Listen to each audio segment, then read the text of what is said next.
What's up guys, this is Didas FIFA and welcome to another episode of the Fantasy Premier League. Today we are back after a 2 weeks break and finally the Premier League is underway yet again for a final run. We just have a few games of the Premier League left. If you look at the fixtures, most teams will have 9 or 10 games left, so it's the final 10 and let's see what happens. Of course, some teams like Spurs here will have a game in advance, and I think that Man United actually have 2 games in advance because they will have a Man City game right here on the 27th. That is the game in advance, and then they will have to have a Southampton game booked somewhere into the schedule as well. So that's going to be quite interesting. But for now, we have to start preparing basically by players who are from different clubs than those 8. So we need to slowly but steadily get rid of Liverpool players, get rid of West Brom players, Bournemouth. That's just not the greatest idea. Of course, I will provide you right now in recommendations just interesting players, but you of course have to take into account and calculate how much game time do you want your players to have at this point in time. And of course, as you can see, we've got some injuries in the team. Coleman with his horrible injury, of course, and Adam Lallana with quite serious injury, but I will be happy to get rid of him. He was there, but he did not do anything special, unfortunately. Diego Costa with a small injury, but I hope he will be playing. I don't have any intentions of getting rid of him as of yet. So yeah, let's start, and we will first of all straight away get rid of Coleman, because he will be just sitting there for the rest of the season and putting up place on the bench.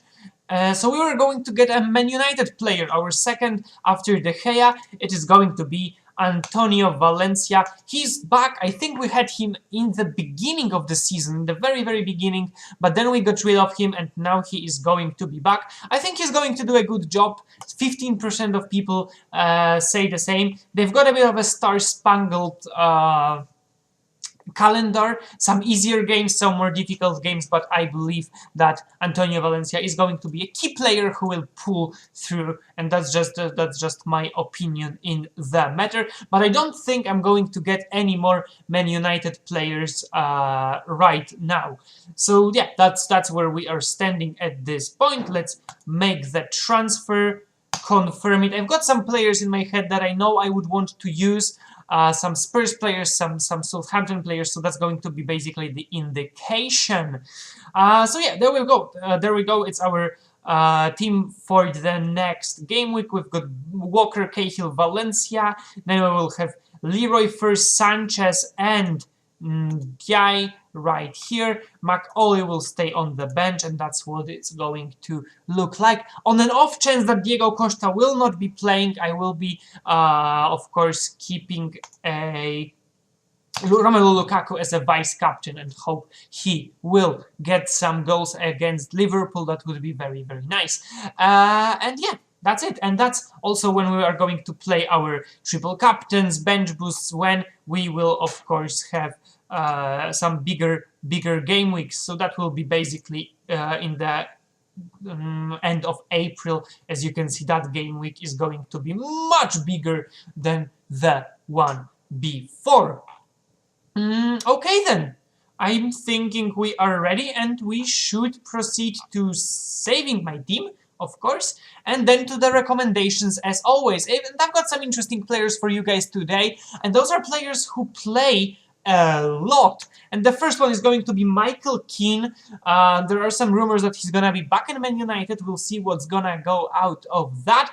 3.3% of people are choosing him, and he plays a lot. And as you can see, he earned 89 points, quite decent, scored some goals as I can see, maybe some clean sheet. Burnley are doing quite well this season. Absolutely, they should be happy with their position, I think, because they are in the top half, aren't they? As far as I remember. So he might be an interesting purchase for just 5 million. That's an absolute bargain. Then in midfield, we've got one of the players that I would really want to have in my team, and it's Gylfi Sigurdsson. Almost 20% of people are having him, and I don't want to contest them. They are right. I want to have this player. He is quite pricey. 7.8 is not nothing, but he is a great player. Scores a lot of goals, gets a lot of assists, gets a lot of playtime. As you can see, he played almost 90 minutes in every single game of this season. And in striker, we've got someone who we used to have through the whole season almost, and we got rid of him just a few game weeks ago. And it's gonna be Jermaine Defoe. Still 24% of people are having him. He's also quite pricey, but not for a striker who delivers. He gets 144 points, good goals, good assists, and for Sunderland, the team who will have to fight really hard to stay in the Prem, I think he's going to be a key figure, looking especially at the amount of easier games that Sunderland are going to have. Of course, still games against Man United, Chelsea and Arsenal are awaiting. So that's going to be the end of the video, guys. I hope you enjoyed it as always. Let's just take a look at when will the next game week be. Oh, it's going to be quite soon. It's going to be Tuesday and Wednesday. So I will see you guys on Sunday with a brand new video then. Great news, right? I hope you enjoyed it. I will see you then. Bye!